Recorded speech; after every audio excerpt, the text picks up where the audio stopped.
Olá, eu sou Regis Amora e o projeto A Estética da Montação, contemplado pelo 7º edital das artes da Secultifor, nasce de uma pesquisa minha com relação ao universo dos atores transformistas e drag queens, onde eu pesquiso a engenharia, a estética, as metodologias desses performers com relação à criação das personas na arte transformista. O projeto contempla uma exposição virtual com curadoria da Marília Oliveira, que me acompanha nesse processo, e a gente vem discutindo ao longo dos últimos meses bastante com relação às imagens que foram produzidas para a exposição, e aí a partir disso a gente tem imagens que foram produzidas por mim, e temos também apropriação de imagens, temos frames de vídeos. Então eu parto desde o final da década de 70, trazendo vários recortes de mudanças de estéticas que esses artistas se apropriam para fazer as suas performances. Além da exposição virtual, nós teremos também um livro de mesmo nome, onde a partir desse suporte impresso do livro, acredito que o trabalho ele vai circular de uma outra forma para outros públicos, né? Lógico que a exposição virtual ela tem um alcance maior, exatamente porque pessoas a partir de qualquer lugar vão poder acompanhar o trabalho, o processo, tudo que eu vou compartilhar lá no site. O site vai ficar aqui na descrição também do canal do YouTube, em todos os vídeos dessa série que vai acontecer durante essa semana e da abertura da exposição e lançamento que vão acontecer no dia 3 de novembro, também às 18 horas.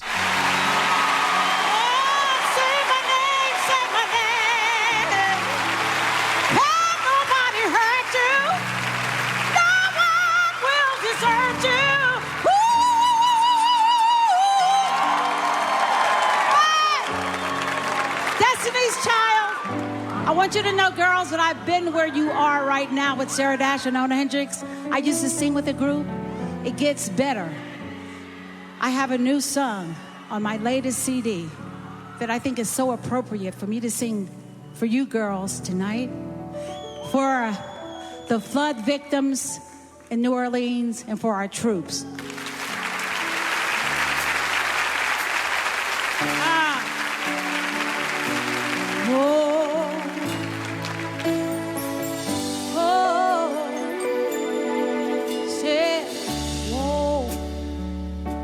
Why you look so sad? Girls, tears are in your eyes. Come on and come to me now.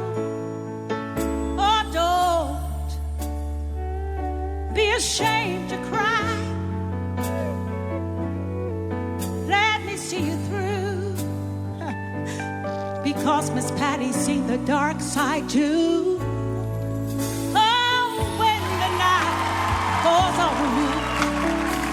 You don't know what to do. Nothing you confess could make me love you less. Girls, I'll stand by you. Oh, I'll stand by you. Won't let nobody hurt you. I'll stand by you.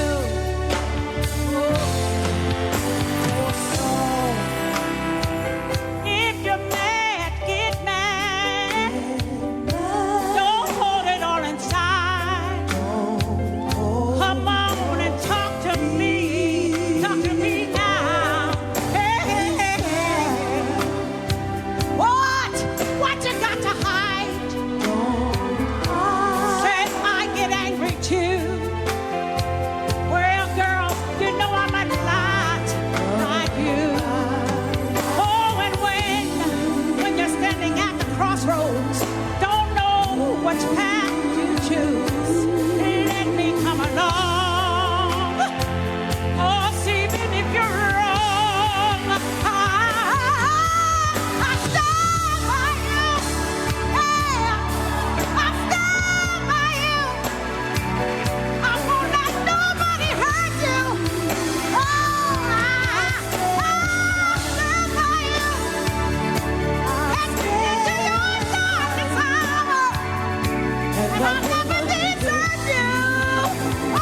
Olá!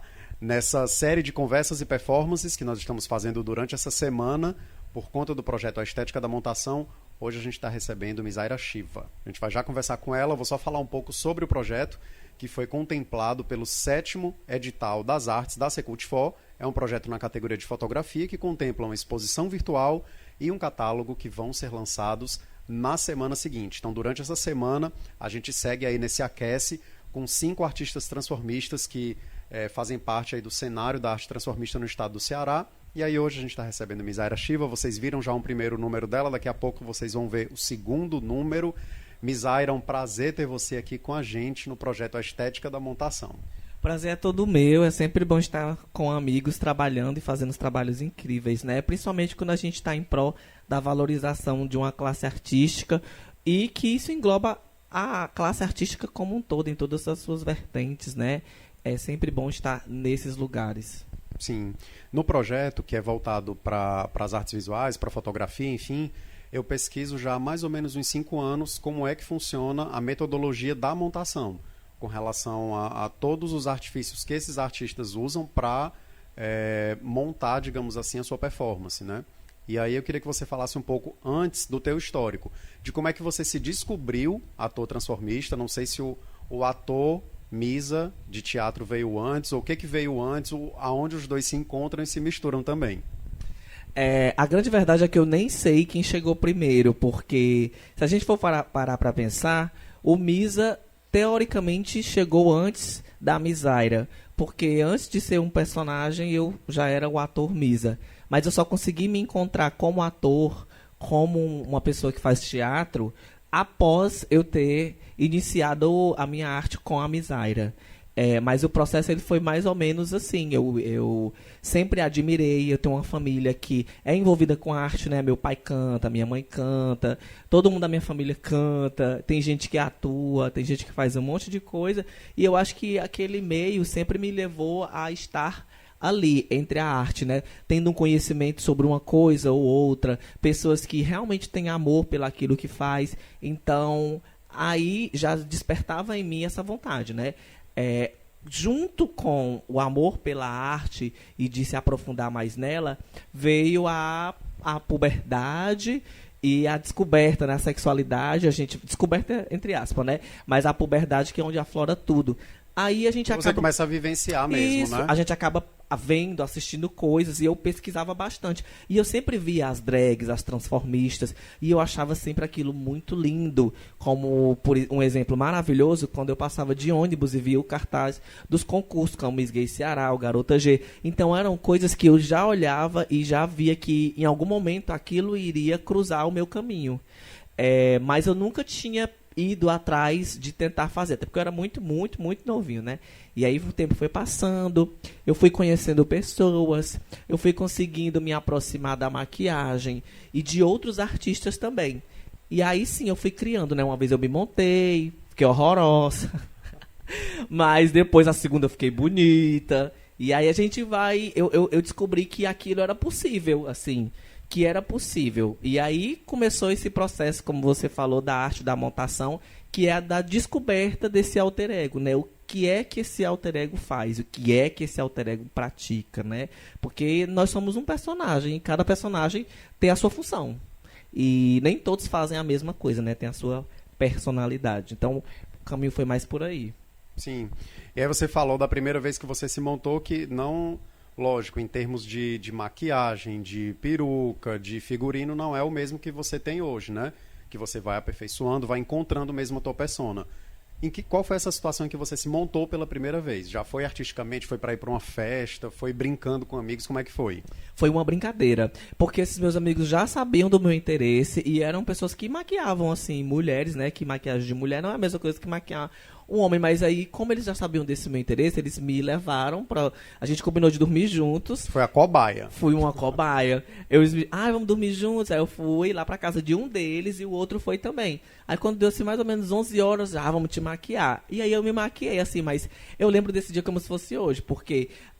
tinha peruca, eu botei um vestidinho assim, curtinho, de mulher assim, sem ser muito enfeitada como eu estou hoje, mas foi o suficiente para eu me olhar no espelho e sentir que, de fato, assim, a palavra do dia era possibilidade.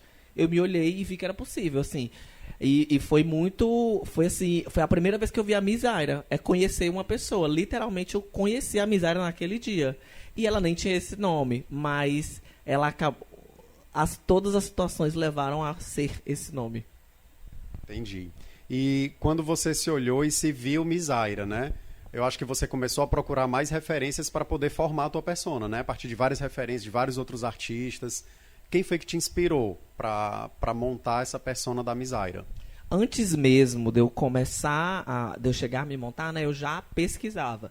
Então, tem vários artistas aqui, locais, e de outros lugares do Brasil que eu tenho como referência, né? Aqui eu sempre tive como referência a Camille, a Adma, a Flávia. Eram artistas que eu já tinha uma visão de que eu admirava o trabalho dessas pessoas, eu achava muito bonito. Então eram pessoas que, até porque tem a história de ser diva, o prestígio de ser diva, a qualidade artística, então eram pessoas que faziam muitas coisas, apresentavam, dançavam, dublavam, cantavam, e isso me enchia muito os olhos. Aqui fora do Ceará, para mim, assim, a maior referência como transformista é o Ícaro Kadoshi, né? Que, para mim, é a maior de todas as referências. Assim, se tivesse que eleger qual é a maior referência para você, Ícaro Kadoshi. Para mim, é uma pessoa sem igual. Já tive, inclusive, a oportunidade de trocar uma palavra rapidinho com ele. Fiquei muito feliz, inclusive, que ele tinha visto um vídeo meu. E é muito satisfatório pra gente, porque é uma artista num nível altíssimo, assim. Uma pessoa completamente versátil, que dubla muito, um grande ator, uma pessoa que fala extremamente bem. Então, é, sim, uma pessoa para você olhar e se espelhar, assim. Como uma inspiração para ti, sim, né? Sim, me inspirei muito nele, principalmente nele. Ele, com certeza, foi a pessoa que eu mais me inspirei. Eu via os vídeos dele antes de fazer as minhas músicas. Quando eu comecei a dublar, eu assistia, eu não fazia as mesmas músicas que ele, mas eu assistia os vídeos dele e me inspirava no gesto dele, na forma dele se posicionar, na forma dele olhar para a câmera, para as pessoas, aliás. E eu levava isso para o que eu tava fazendo ali. E para mim, assim, foi ali onde eu fui começando a polir, a costurar.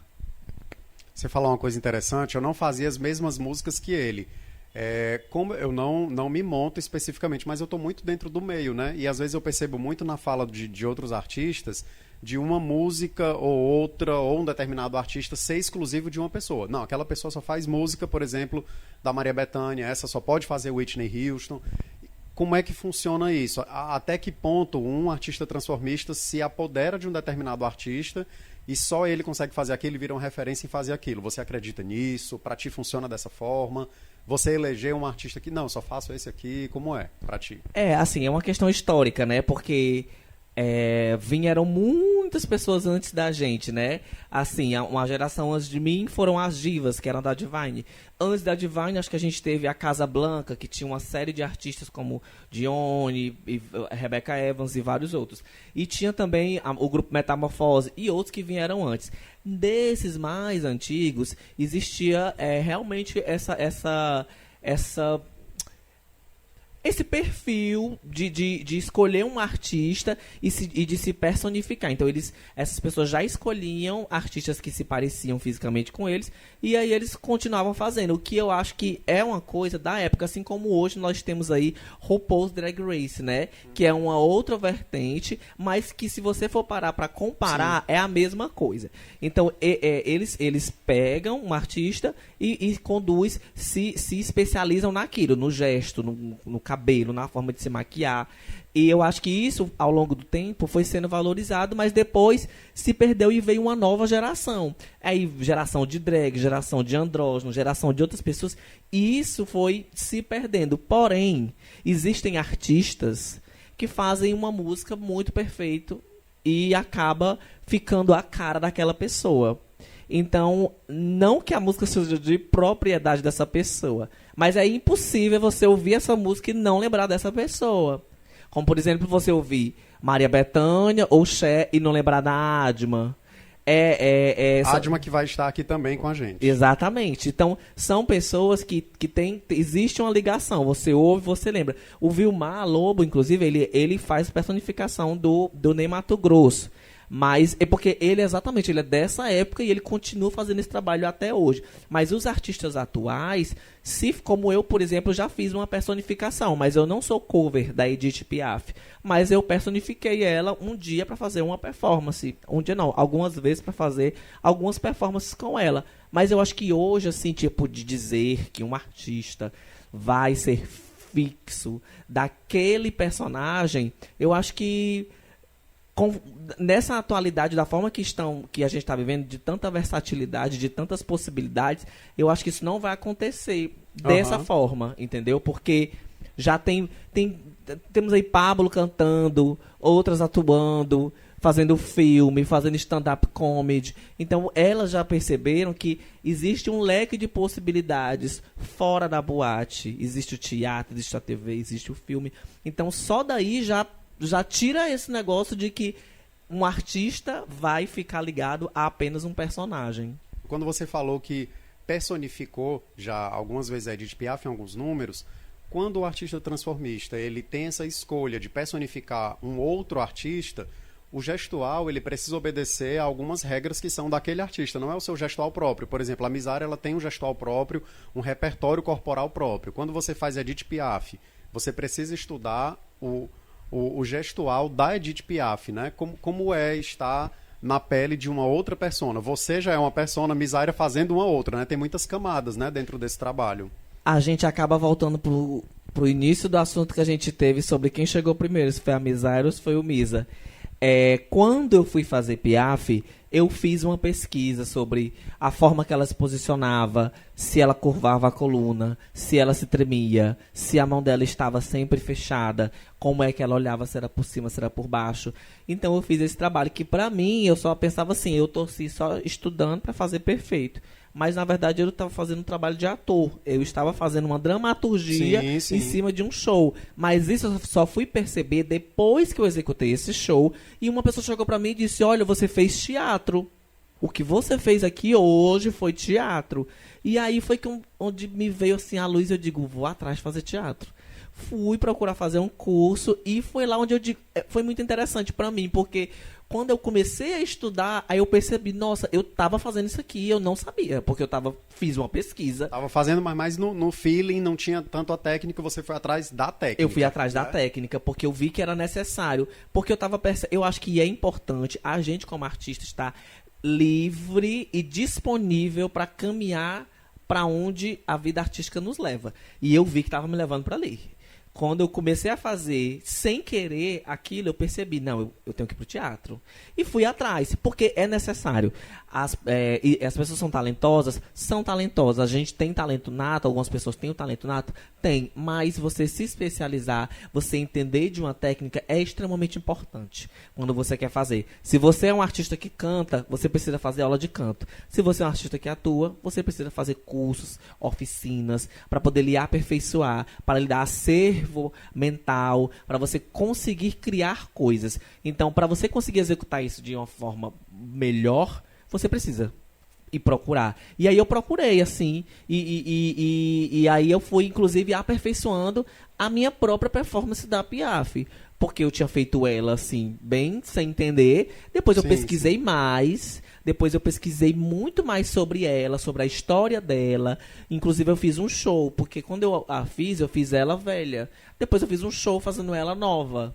Então eu fui entendendo, até pensei em fazer um espetáculo sobre isso, sobre esse meu trabalho que eu tive de pesquisa, sobre entender a história de vida dela, porque isso é muito importante, principalmente quando você vai fazer uma música que necessita de, não só da interpretação em si, mas que você traga consigo uma emoção específica. Você precisa entender o que aquela artista passou, o que é que ela queria falar naquela música, principalmente a Piaf, que as músicas contavam a história da vida dela. Então, é importante ter esse conhecimento e essa pesquisa. É um trabalho bem difícil quando você se disponibiliza a fazer essa pesquisa, mas nada paga quando você desce do palco e alguém chega para você e diz, eu vi a Piaf ali. Eu entendi o que você quis dizer. Acho que você chegou no que você queria quando Sim. escuta isso do público, né? Sim, e eu ouvi. E eu tenho muito orgulho disso. Porque quando eu ouvi que a pessoa chegou pra mim e disse que eu tinha feito teatro, eu fiquei muito feliz e fui em busca. Depois, quando eu fiz de novo, depois do teatro, outra pessoa chegou pra mim e disse assim, você tá fazendo teatro, não tá? Aí eu falei, tô. Aí ele, dá pra ver a diferença da primeira vez que você fez pra hoje. Isso é um combustível maravilhoso. Você vê que o seu trabalho está sendo visto pelas pessoas. Elas estão entendendo que você está se aperfeiçoando. E entender que é necessário esse aperfeiçoamento, essa pesquisa, esse trabalho de saber o que está sendo dito, de saber o que está vindo por trás da música, se for de personificar, de você saber o porquê que a mão dela era torta, por que a mão dela tremia, por que ela olhava por baixo, será que tinha alguma coisa a ver com a personalidade dela? É um trabalho difícil, mas quem ama o que faz, né, quem faz com o coração, você faz isso porque você sente a necessidade de entregar para as pessoas esse presente. Porque quando você performa uma coisa que você criou com tanto carinho, você está presenteando o público com aquele trabalho. Sim, maravilha. Falar em presente, muito obrigado pelo presente que é você estar aqui, que você somar com o projeto, a estética da montação. E aí vamos para o segundo número, agora, com Misaira Shiva. Vamos.